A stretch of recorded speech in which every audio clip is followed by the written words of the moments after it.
মই এতিয়ালৈকে যি ধৰণে আগবাঢ়ি গৈ আছে এই যদি আমি পৰিসংখ্যা চাবলৈ যাওঁ এতিয়াও যথেষ্ট আৰ্লি হৈ আছে আমি ক'বলৈ ইতিমধ্যে সকলোৱে সেই কথাত সহমত হৈছে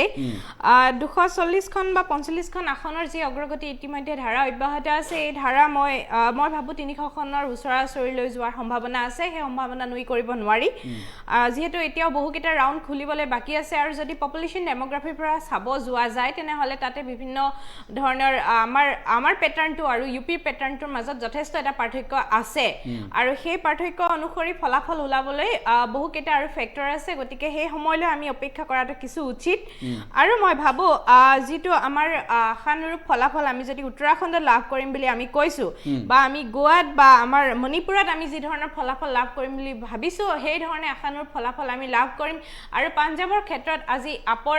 যিখন চৰকাৰ গঠন কৰিবলৈ বা তেওঁলোকে যি ধৰণে অগ্ৰসৰ হৈছে আমি তেওঁলোককো অভিনন্দন জনাইছো যে এটা ভাল ফলাফল তেওঁলোকে লাভ কৰিছে তেওঁলোকে সেই দিশত অগ্ৰসৰ হৈছে পাঞ্জাবৰ ক্ষেত্ৰত এই কথাটো মই পূৰ্বতেও স্পষ্টকৈ কৈছে যে আমি পাঞ্জাবৰ ক্ষেত্ৰত ভাৰতীয় জনতা পাৰ্টিয়ে আমি বহুত বিশেষ আমি লষ্ট হৈছে বুলি আমাৰ কাৰণে ভবা নাই কিয়নো পূৰ্বতেও আমি সেই ধৰণে ফলাফল পাঞ্জাব লাভ কৰিবলৈ সমৰ্থ হোৱা নাছিলো তথাপিও আমি যদি 5ৰ পৰা 7খন আসন লাভ কৰো তেনেহলে ভাৰতীয় জনতা পাৰ্টিৰ প্ৰতি নিশ্চিতভাৱে এইটো এটা পজিটিভ নিউজেই হয় কিন্তু মই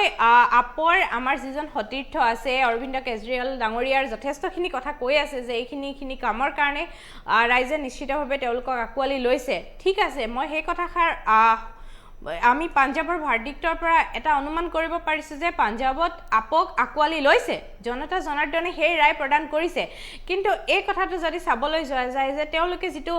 হস্পিটেলিটিৰ ক্ষেত্ৰত যিটো মানুহৰ স্বাস্থ্যৰ ক্ষেত্ৰত যিটো প্ৰমিস দিল্লীত কৰিছিল সেই প্ৰমিস কিন্তু কোভিডৰ যিটো সেকেন্ড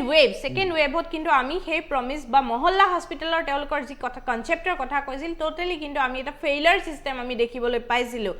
তেওঁলোকে হেইটোত কিন্তু সাকসেস আমি দেখিবলৈ নাপালো কাৰণ আমি যদি চাবলৈ যাওঁ যে দিল্লীত